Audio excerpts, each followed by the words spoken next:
하나님 말씀 함께 보겠습니다. 레위기 1장 1절로 4절이 되겠습니다. 같이 함께 우리 합심하여 하나님 말씀을 읽겠습니다. 시작. 여호와께서 회막에서 모세를 부르시고 그에게 말씀하여 이르시되 이스라엘 자손에게 말하여 이르라. 너희 중에 누구든지 여호와께 예물을 드리려거든 가축 중에서 소나 양으로 예물을 드릴지니라. 그 예물이 소의 번제이면 흠없는 수컷으로 회막문에서 여호와 앞에 기쁘게 받으시도록 드릴지니라. 그는 번제물의 머리에 안수할지니 그를 위하여 기쁘게 받으심이 되어 그를 위하여 속죄가 될 것이라. 아멘. 한국의 한 저명한 원로 목사님께서 이런 말을 하는 것을 들은 적이 있습니다. 한국교회 주보를 보면 99.9% 가까이 하나님이 안 보이신다라는 그런 말이었습니다. 교회의 주인공은 하나님이신데 교회 어디를 보아도 그 주인공 되시는 하나님이 눈에 보이지 않는다는 그 원로 목사님의 현대 교회를 향한 질책이었던 것입니다. 사실 저는 교회 주보와 같은 그런 행정적 영역에 있어서는 사실 백보양보하여 명시적으로 하나님이 잘 보이지 않아도 된다고 생각을 합니다. 주보에 하나님을 어떻게 드러낼 수 있겠습니까? 다만 본질적인 문제라고 하는 그 하나님의 말씀, 성경, 그 성경에 대한 가르침, 설교, 성경 공부 등에 대한 소위 교회의 본질에 속하는 이 영역에 있어서는 하나님이 분명하게 드러나야 되는 거 아니겠습니까?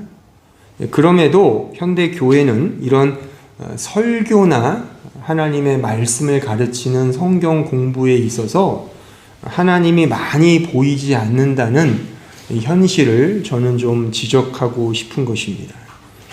대부분 설교에 하나님은 계시지 않고 인간이 주인공이 되어버렸다는 그런 씁쓸한 진단인 것이죠.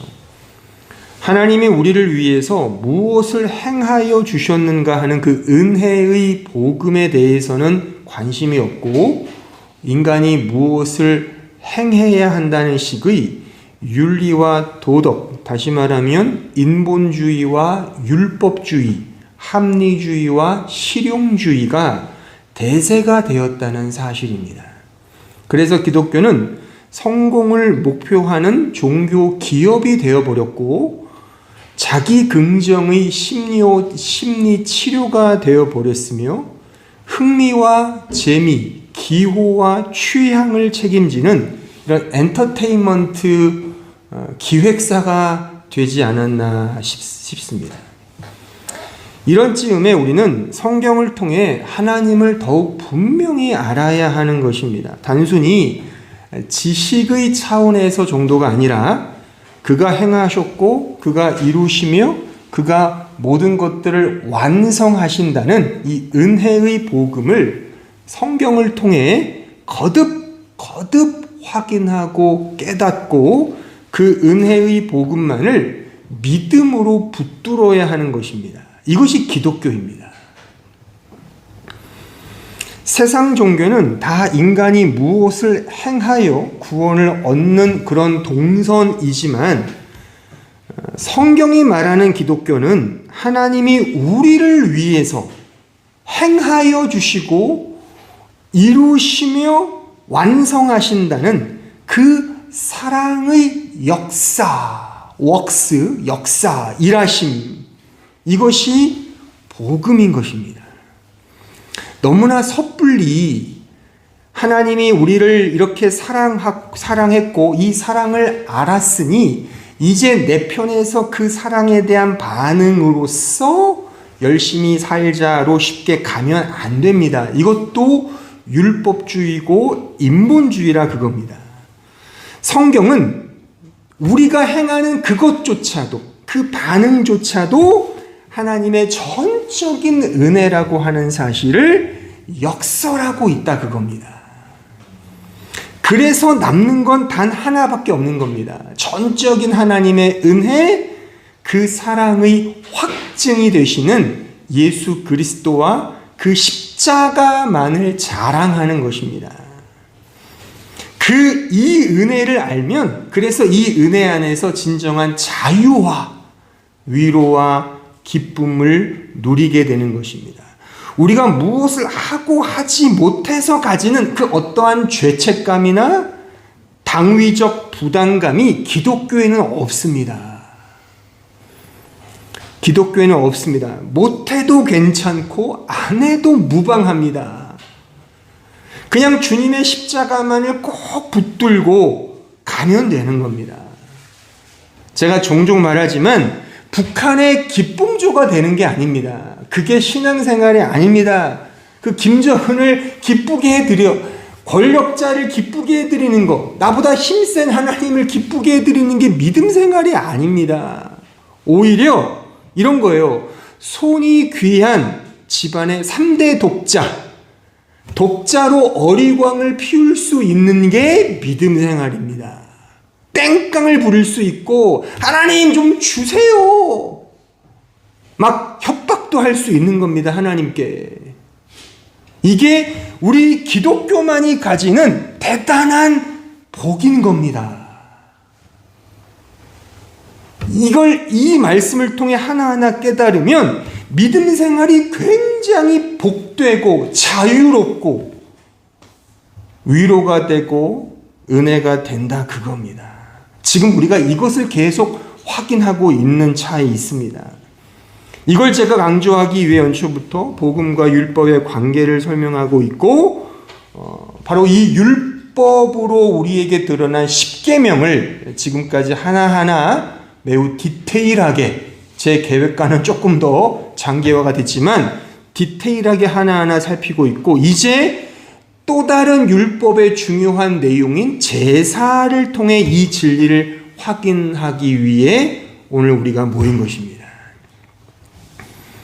오늘 읽은 본문이 바로 레위기인데, 이 레위기가 요 제사가 아주 디테일하게 기록되어 있는 성경의 말씀인 것이죠. 그래서 요 제사를 통해서 지금 제가 설명한 하나님이 과연 우리를 위해서 어떠한 복과 위로와 기쁨과 자유를 주시기 위한 것인지를 요 모형적 도구와 기능적 상징들을 통해 한번 확인하면서 그 하나님의 사랑과 은혜를 더 깊이 깨닫는 이 시간이 되었으면 좋겠습니다. 서둘러서 결론부터 말하면 제사 역시도 예수 그리스도를 가리키는 도구이며 어떤 기능적 상징이라는 사실입니다. 부연하면 예수께서 우리를 위해 행하신 그 십자가의 사랑과 은혜, 그거를 보여주기 위해서 이러한 제사법을 우리에게 주신 거다 그겁니다. 따라서 제사를, 오늘로 말하면 예배겠죠. 이런 제사를 단순히 지키는 차원에 머물면 망하는 겁니다.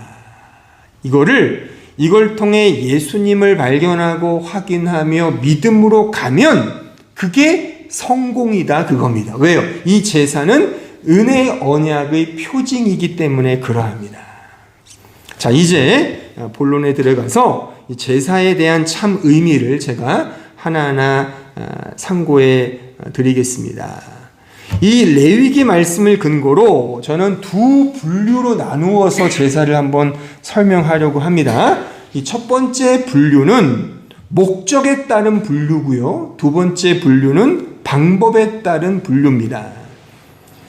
이 목적에 따른 제사를 성경은 번제, 소제, 화목제, 속죄제, 속건죄 5개로 나누고요. 방법에 따른 분류로 화제, 전제, 거제, 요제로 나눕니다. 오늘은 전자를, 다음 주는 후자를 설명하려고 합니다. 물론 다음 주는 야외 예배니까 이걸 하면은 큰일 나겠죠.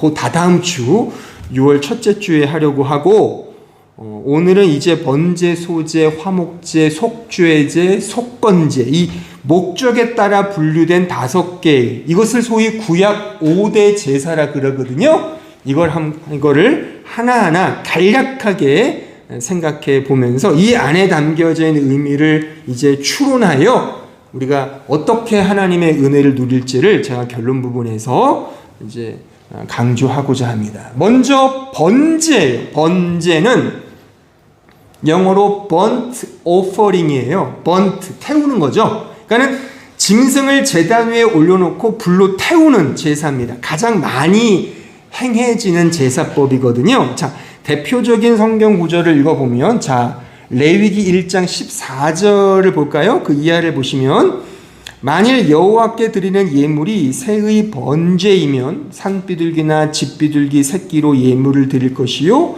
제사장은 그것을 제단으로 가져다가 그것의 머리를 비틀어 끊고 제단 위에서 불사르고 피는 제단 곁에 흘릴 것이며, 그것의 모이 주머니와 그 더러운 것은 제거하여 제단 동쪽 재 버리는 곳에 던지고, 또 그 날개 자리에서 그 몸을 찢되, 아주 찢지 말고 제사장이 그것을 제단 위의 불 위에 있는 나무 위에서 불살라 번제를 드릴지니 이는 화제라, 여호와께 향기로운 냄새니라.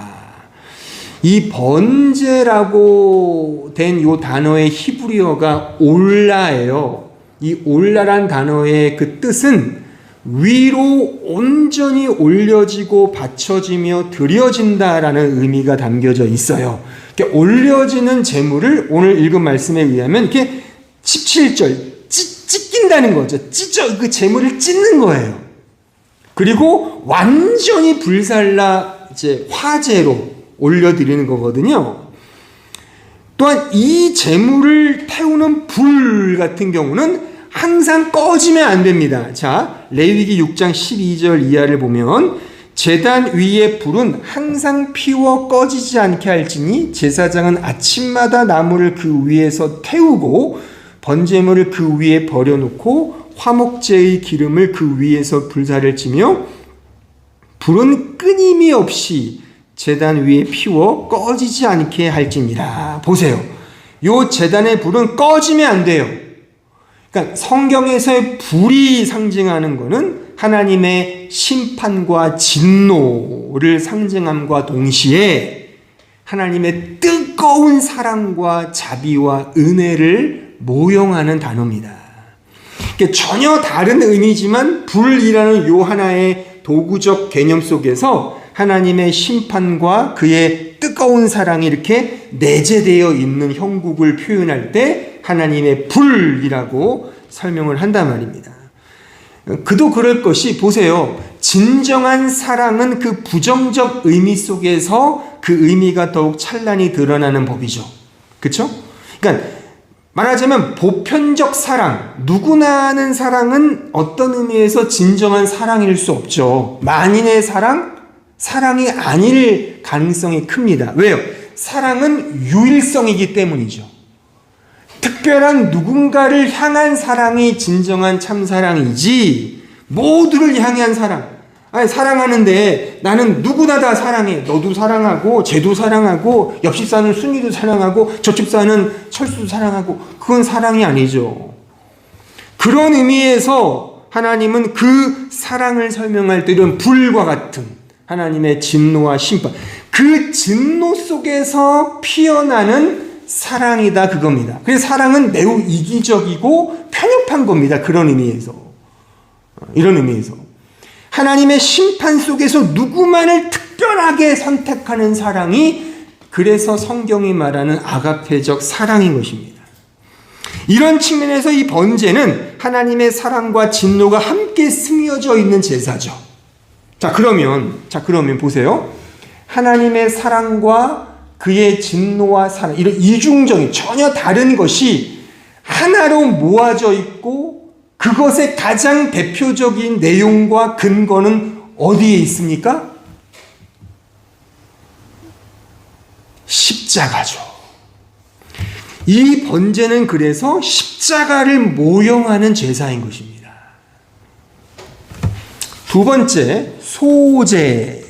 소제는 그레인 오퍼링이에요. 그레인은 이제 곡물이죠. 그러니까 이거는 이 소제는 유일하게 피 흘림이 없이 드려지는 제사입니다. 자, 이 부분에 대한 말씀을 먼저 읽어보면, 자, 레위기 2장 11절 이하를 보시면, 너희가 여호와께 드리는 모든 소제물에는 누룩을 넣지 말지니 너희가 누룩이나 꿀을 여호와께 화제로 드려 사르지 못할지니라. 처음 익은 것으로는 그것을 여호와께 드릴지나 향기로운 냄새를 위하여는 제단에 올리지 말지며 내 모든 소제물에 소금을 치라. 내 하나님의 언약의 소금을 내 소제에 빼지 못할지니 내 모든 예물에 소금을 드릴지니라. 여기에 소제라고 번역된 요 히브리어 단어가 민하거든요. 민하. 요 민하란 단어의 뜻 자체가 기프트예요. 선물. 그러니까 거저 주시는 은혜의 선물이 소제입니다. 이 단어 자체가 그래요. 근데 이 소제의 매우 중요한 특징과 개념이 오늘 읽은 말씀 나와 있죠. 즉 언약의 소금. 그러니까 어떤 주석책에 보니까 왜 소금을 드리느냐? 이 당시에 소금은 금값이니까 하나님 가장 귀한 걸 드린다 이렇게 써놓은 게 있는데 얼토당토하는 해석인 거예요. 성경이 말하는 소금은 지금 이 성경이 언급하고 있듯이 언약의 소금인 겁니다. 그러니까 언약, 은혜의 언약, 사랑의 약속, 거룩의 구별성을 나타낼 때 성경이 이 언약적 단어인 소금이라는 단어를 쓴단 말이에요. 그래서 여담이지만 신약 성경에 빛이 되고 소금이 되라는 그 말도 이런 맥락인 거예요. 무슨 세상에 환히 비치고 소금의 주요한 특징이 부패를 방지하고 짠맛을 낸다는 식으로 해석하는데 그거는 어떤 하나의 약간 그렇게 하자라는 기능으로 설명하는 거는 그렇다 치더라도 본질의 의미가 아니에요.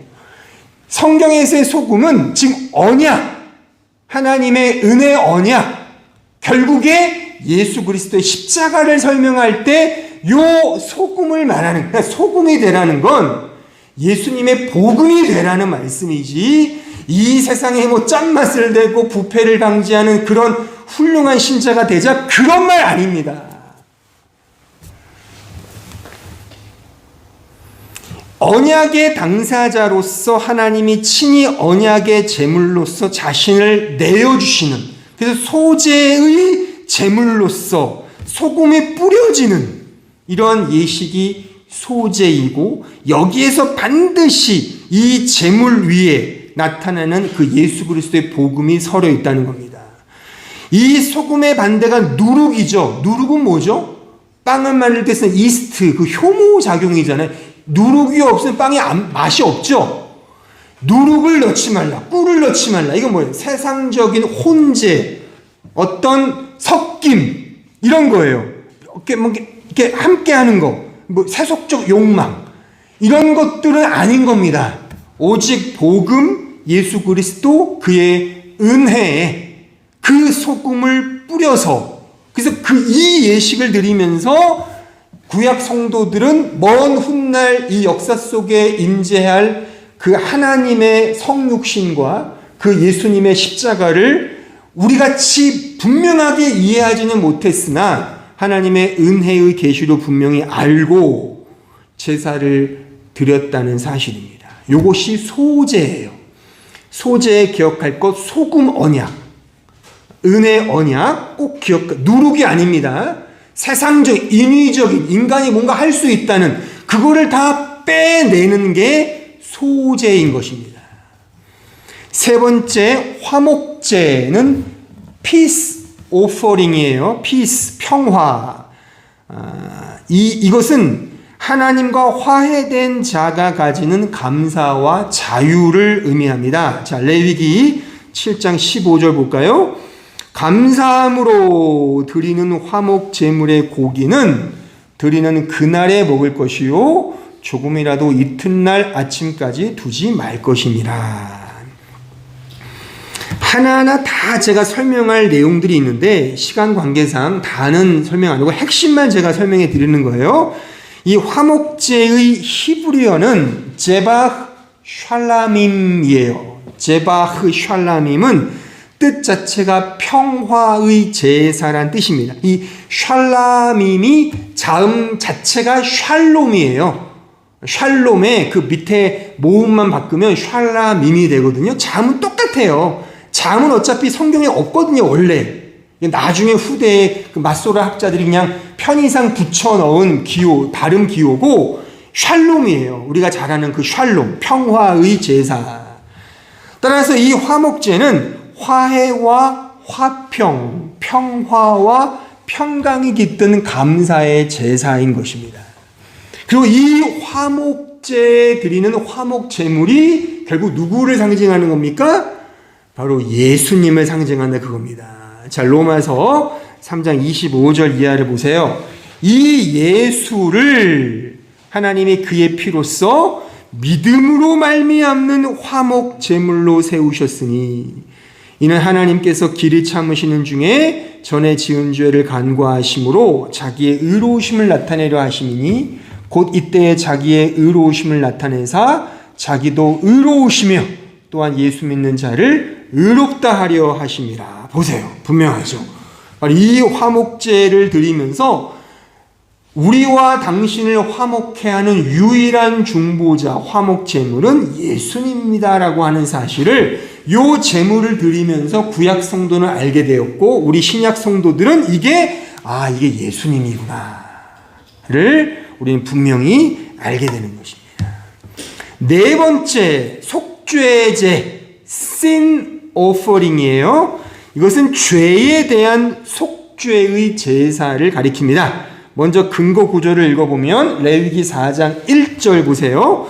여호와께서 모세에게 말씀하여 이르시되 이스라엘 자손에게 말하여 이르라 누구든지 여호와의 계명 중 하나라도 그릇 범하였으되 만일 기름 부음을 받은 제사장이 범죄하여 백성의 허물이 되었으면 그가 범한 죄로 말미암아 흠없는 숫송아지로 속죄의 제물을 삼아 여호와께 드릴지니. 쭉 나와요. 매우 구체적이고 디테일하게. 특히 이 속죄제에 대해서는요. 이 속죄제로 번역된 히브리어가 핫타트입니다. 핫타트. 유명한 단어예요. 뭐 논문도 무지하게 많아요. 요 단어에 대해서. 어쨌든 이 핫타트인데 이건 뜻 자체가 죄를 속하고 정결케 하는 것이란 뜻이 있습니다. 이를 위한 전제는 하나님의 용서가 전제되어 있습니다. 그러니까 이 핫타트란 단어 자체가 하나님의 사랑과 용서가 전제되어 있는 단어입니다. 자신의 용서를 드러내기 위해 요 핫타트의 제사를 주신 거나 그겁니다. 내가 너희들의 그 제사를 잘 지내면 내가 용서의 조건으로 주신 게 아니라 이미 정하셨어요. 용서해 주시기로 전제해 놓고 그걸 위해서 요 핫타트의 요 속죄 제사를 우리에게 은혜로 베풀어 주셨다 그겁니다. 이 속죄제의 중요한 특징은 이 제사는 매우 그 대상의 구체성과 드려지는 제물의 구체성이 아주 중요한 특징이 있습니다. 그래서 집에 돌아가셔서 레위기 4장 이하를 읽어보시면 대단히 길게, 그러니까 다른 제사와는 달리 매우 길게 이 속죄제를 규례하고 있거든요. 그러니까 뭐 어떤 대상에 대한 디테일, 그 제물에 대한 디테일 굉장히 많아요. 이건 뭘 의미하냐면 그 죄의 속량에 대한 엄중함, 그 엄중함은 결국 우리의 속죄를 위해 이 세상에 우리에게 맞춤형으로 오신 우리 각자를 그 죄를 속량하시기 위한 하나님의 은혜를 보여준다. 이런 거예요. 말하자면 그냥 뭉퉁거리로 그냥 내가 다 인류를 용서해 줄게가 아니라 개별적으로 너를 내가 다 용서하고 끝까지 너를 지킬 거야. 이런 의미가 이 핫타트 하나님의 용서와 사랑의 이 속죄 제사에 담겨져 있는 뜻이다 그겁니다. 자, 갈라디아서 3장 13절 볼까요? 그리스도께서 우리를 위하여 저주를 받은 바 되사 율법의 저주에서 우리를 속량하셨습니다. 이게 속량이라는 것이 하타트에 말하자면 하나님의 그 속해 주시는 그 속죄 제사, 기록된 바 나무에 달린 자마다 저주 아래에 있는 자라 했다. 그러니까 우리를 속량해 주시기 위하여 하나님이 친히 저주의 나무, 그 십자가를 지시는 그 십자가 제사를 모형하는 것이 이 속죄제의 어떤 본질이다, 그겁니다. 마지막 속건제는 guilt offering인데 속죄제와 유사해요. 단 하나가 달라요. 하나가 뭐냐면 보상이라는 개념이 등장을 해요. 자, 레위기 5장 14절을 볼까요? 여호와께서 모세에게 말씀하여 이르시되 누구든지 여호와의 성물에 대하여 부지 중에 범죄하였으면 여호와께 속건제를 드리되 내가 지정한 가치를 따라 성소의 세겔로 몇 세겔 은혜에 상당하는 흠없는 숫 양을 양떼 중에서 끌어다가 속건제로 드려서 보세요. 16절 성물에 대한 잘못을 보상하되, 그러니까 보상해야 돼요. 가해자가 피해자에 대한 어떤 부분에 대한 보상을 이렇게 표기하고 있는 제사가 속건제입니다. 그러니까 속죄제와 유사한데 보상을 해야 하는, 그러니까 내가 가해한 것에 대한 속량하는 어떤 돈을, 보상물을 배상을 해야 된 대속의 의미가 있다, 그겁니다. 그것의 5분의 1을 더하여 제사장에 줄 것이요 제사장은 그 속건제 순양으로 그를 위하여 속죄한 즉 그가 사함을 받으리라. 여기에 속건제의 히브리어가 아샴이에요. 이거는 죄책에 대한 속전과 배상이란 뜻이 있어요. 속전에 대한 배상이 있다는 그겁니다. 그러니까 속죄제와 비슷하지만 바로 그 죄에 대해 보상해야 한다는 속전, 갚아야 될 금전적인 어떤 거든 간에 이렇게 치러야 한다는 그 대속의 의미가 있는 거죠. 우리의 죄를 속해 주시기 위해 스스로 속전이 되시며 대속제물 대신 예수 그리스도를 가리키는 제사인 것입니다. 자, 디모데전서 2장 5절 이하를 볼까요? 하나님은 한 분이시오 또 하나님과 사람 사이에 중보자도 한 분이시니 곧 사람이신 그리스도 예수라. 그가 모든 사람을 위하여 자기를 대속물로 주셨으니 기약이 이르러 주신 증거니라. 대속물, 우리의 죄책을, 그러니까 이 죄책은 과거의 죄만이 아니라 과거, 현재, 미래, 앞으로 모든 죄에 대해 하나님이 그 죄책에 대한 속전으로서 대속주로 이 세상에 오사 모든 것들을 갚으셨다 라고 하는 사실을 강조하는 제사가 속건제입니다. guilt offering. 따라서 지금 우리가 아주 짧은 시간에 이 5개의 이 제사를 살폈는데 거듭 제가 매 순간 강조했듯이 이 모든 제사는 하나의 진리만을 우리에게 보여주고 있어요. 그건 바로 예수 그리스도와 그의 십자가인 것입니다. 제사의 제단은 십자가이고 그 제사에 뿌려지는 제물의 피, 그 찢겨지는 살은 바로 예수님의 찢기신 살과 그의 보혈인 것입니다. 이런 모든 부분을 총체적으로 선언하고 있는 신약의 성경 구절이 바로 이 말씀입니다. 히브리서 9장 9절 이하를 보세요. 이 장막은 현재까지의 비유니, 다 비유예요. 성경에 나와 있는 말씀들은. 이에 따라 드리는 예물과 제사는 섬기는 자를 그 양심상 온전하게 할 수 없나니, 그러니까 예배를 잘 드려서 우리 양심을 깨끗하게 할 수 없다는 거잖아요. 이런 것은 먹고 마시는 것과 여러 가지 씻는 것과 함께 육체 예법일 뿐이며 개혁할 때까지 맡겨두는 것, 잠시 임시 방편으로 주셨다 그겁니다. 우리를 위해서. 그리스도께서 장래 좋은 일의 대제사장으로 오사 손으로 짓지 아니한 것 곧 이 창조에 속하지 아니한 더 크고 온전한 장막으로 말미암아 염소와 송아지의 피로 하지 아니하고 오직 자기의 피로 영원한 속죄를 이루사 단번에 성소에 들어가셨느니라. 모든 구약의 율법, 즉 십계명, 제사, 또 앞으로 배울 성막, 성전 등등 이런 모든 눈에 보이는 것들은 그 자체가 진리가 아닙니다. 아시겠어요? 그 자체가 본질이 아닙니다. 그것을 통해 우리에게 알려주시는 예수 그리스도, 그의 십자가 복음. 이런 의미에서 그 율법을 지키는 자는 어리석은 겁니다.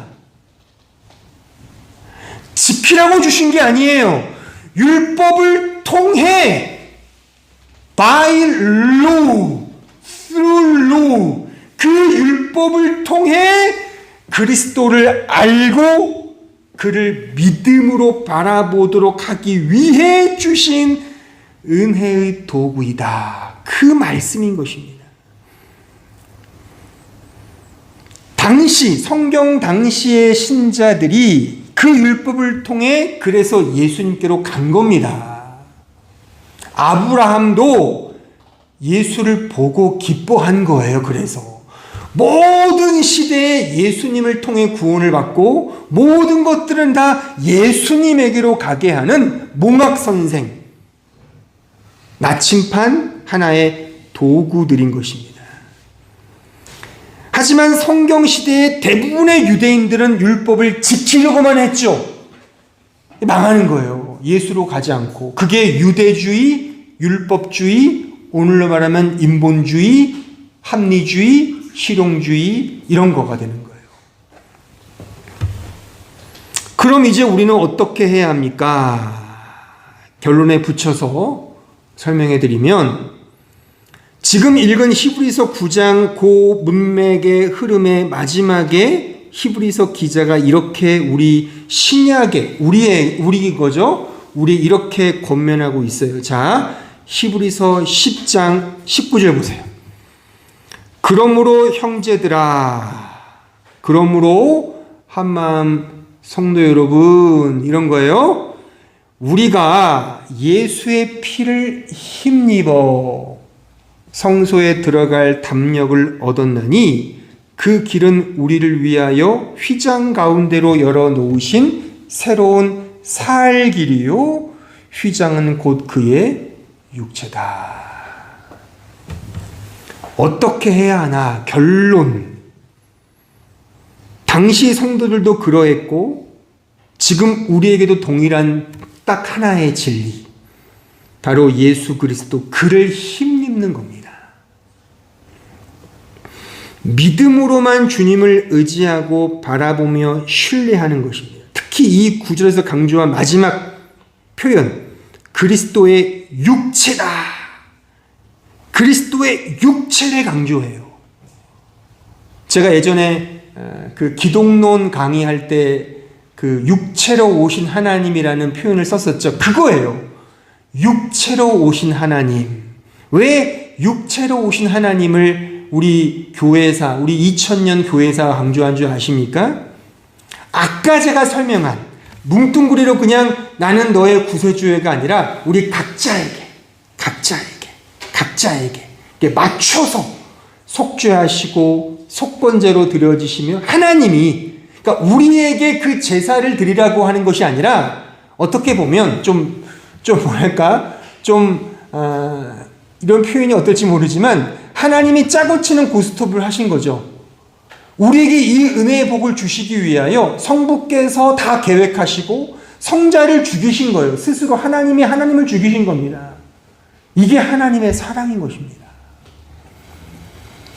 육체로 이렇게 우리에게 맞춰서 끊임없이 이 진리를 우리에게 알려주시는 거예요. 그러니까 그리스도와의 연합의 진리는 추상적이거나 관념적이거나 교리적인 이해 정도가 아니라 이 연합은 하나님이 직접 우리의 진짜 상황, 우리의 조건, 우리의 여건에 안성맞춤으로 그렇게 살게 해주시는 그 진리를 우리에게 가르쳐 주시는 너무나 놀라운 은혜인 것입니다. 그래서 그 피로 우리를 구원하시고 그가 지금 우리 안에서 함께 나와 함께 역사해 주시는 이 사실을 강조하기 위해 바로 신약의 성도들이여, 한마음교회 성도들이여, 지금 여러분들 안에 주님이 계십니다.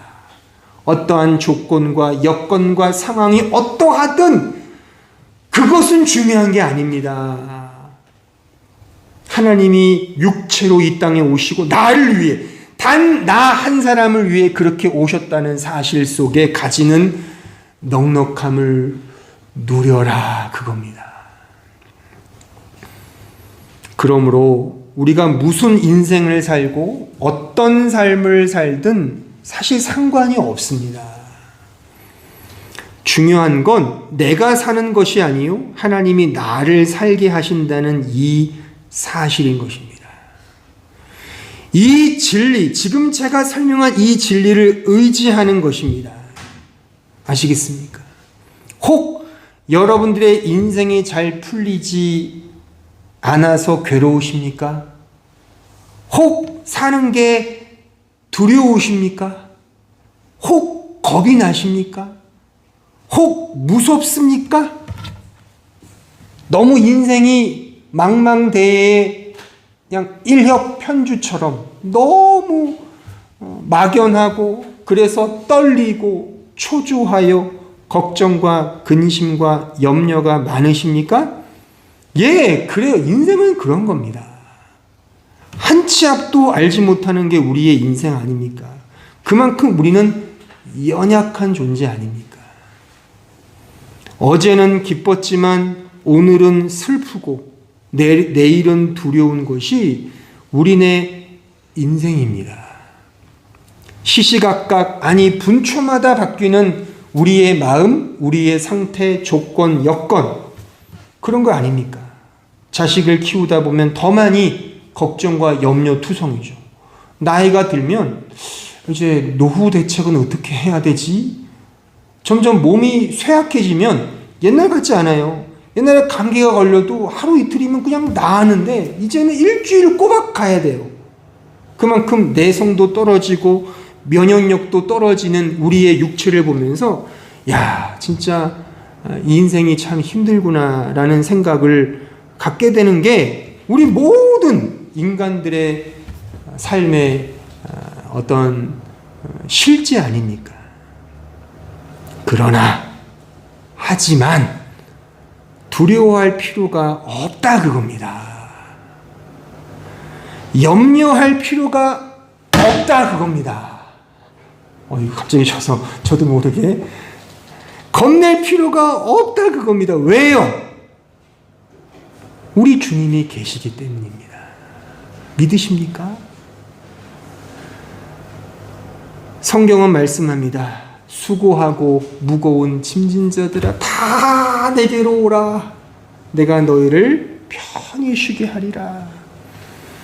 이것이 성경이 말하는 진정한 행복 아닙니까? 전 이걸 설교하는 거예요. 세상이 주는 그런 그냥 왔다 갔다 하는 그런 행복 말고, 돈 좀 있으면 행복하고 건강하면 행복, 그런 거 말고요. 오늘 찬양도 보세요. 나그네. 우린 인생은 나그네 길이에요, 사실. 지금 잠깐 잘 풀린다고 뭔가 해피한 것 같습니까? 아니에요. 인생은 새옹지마입니다. 하나님이 그렇게 우리를 인도하신다니까요. 근데 거기서 주님을 만나는 거예요. 아, 그렇지. 내 짐을 어디에 내가 풀까? 내 본향은 하나님이 계신 그 나라밖에 없는데 이걸 알아먹는 게 행복인 겁니다. 기쁨이고요. 이게 평안인 것입니다. 대략 2000년 성경의 역사와 2000년 교회의 역사는 바로 이것에 대한 증거로 수놓아져 있습니다. 신자와 교회는 단지 언제나 죄만 지을 뿐이에요. 이렇게 말하면 또 반발이 있을지 모르겠지만 좋아요. 그러면 좀 제가 양보해서 더 많은 죄를 짓는 분도 있겠고 조금 죄를 짓는 분도 있겠죠. 하지만 다 거기서 거기에요. 도찐 개찐 아닙니까? 하나님 앞에. 우리는 죽을 때까지 죄만 지어요, 사실. 그럼 우리가 가야 될 곳은 어디예요? 지옥이라니까요. 땅에 매여 있는 땅지, 감옥, 옥, 땅에 갇혀 있는 이 세상만을 바라보는 그 지옥에 매여 사는 게 우리의 실존이어야 하는데, 하지만 우리는 지금 기쁘지 않습니까? 왜요? 하나님을 믿으니까요. 죄만 지을 뿐인 우리에게 그럼에도 불구하고 하나님이 친히 그 언약의 제물이 되사 그 제물의 피와 살이 되사 우리의 모든 죄를 용서해 주시고, 우리에게는 의가 없죠. 하나님이 그 의를 우리에게 그냥 여겨주시는 로기조마이 여겨주시고, 우리의 더러움을 그의 의로 덮어주시는 에피칼립토 덮어주시는 그런 전적인 은혜로 나를 완전하게 이끌고 가신다는 그 시간이 우리의 인생인 것입니다. 이 너무 감사하지 않나요? 우리가 지금 짧은 시간에 이 살핀 5가지 제사가 다 예수님이 이런 제사의 제물로 올려진 거라 그겁니다. 구약의 성도들은 양을 잡고 송아지를 잡고 염소를 잡았고 어떤 소제, 곡물을 바쳤지만 그 제물이 다 예수님을 상징하고 모형하는 것이었다, 그거 아닙니까? 지금 우리가 이렇게 예배를 드리고 기도하고 살아가는 모든 원동력은 뭐예요? 예수님이라니까요. 우리가 이따가 성경 공부 때 제가 준비한 내용이 예수님은 우리의 창조와 우리의 구원과 우리의 인생 전체의 중보자이시라는 사실입니다.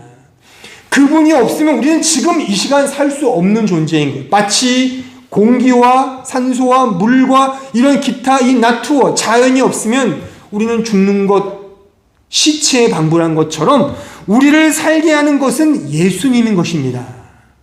따라서 우리가 하나님께 잘해서 예배 드린다고요? 우리가 어떤 식으로 섬긴다고요? 그런 차원이 아니라 그것조차도 하나님의 은혜라고 하는 거예요. 내가 드리는 모든 것조차도 다 하나님의 은혜이며 하나님을 그렇게 끌고 가시는 하나님의 사랑이라는 겁니다. 얼마나 좋습니까? 우리가 아까 찬양기 때도 읽었던 말씀 너무 좋잖아요. 우리에게 당신의 아들을 친히 내어주셨는데 뭘 못 주랴. 그런 거 아닙니까? 그 하나님이 내 안에 계시다고 한다면 우리의 현실에, 눈에 보이는 현실을 넘어서서 그 하나님을 바라보며 힘든 인생살이지만 꾸역꾸역 이겨낼 수 있는 그 용기와 그 담대함이 우리 안에 생겨나는 거 아닙니까? 이것이 기독교, 성경이 주는 말로 닿을 수 없는 축복인 것입니다. 예수를 믿는다는 것은 이렇듯 너무나 복되고 아름다운 축복의 여정인 것입니다. 그 무엇도 끊을 수 없는 예수 그리스도의 그 놀라운 사랑을 믿음의 눈으로 바라보시면서 오늘 여러분들의 인생, 주어진 그 인생을 복된 인생으로 살아내시길 격하게 응원하고 기도합니다. 기도하겠습니다. 아버지 하나님 감사합니다. 오늘 5가지 제사에 대해서 배웠습니다. 모든 성경이 그러하듯 제사 역시도 정답은 예수님이었습니다. 우리가 제사를 잘 드리는 것이 아니라 예수님이 우리를 위해 잘 드려주셨습니다. 너무나 감사합니다. 하나님, 이제 우리는 예수님을 힘입어 여기까지 왔고 이 힘든 인생살이 또한 주님을 힘입어 살아낼 줄로 믿습니다. 하나님 믿음을 주시사 우리가 어떤 조건과 환경과 여건 속에서도 실망하지 않고 낙담하지 않고 낙심하지 않고 예수 그리스도를 믿는 그 믿음 안에서 이 세상에 줄 수 없는 참된 복을 더 풍성히 누리는 우리 모든 성도들 되게 하여 주옵소서. 예수님의 이름으로 기도하옵나이다. 아멘.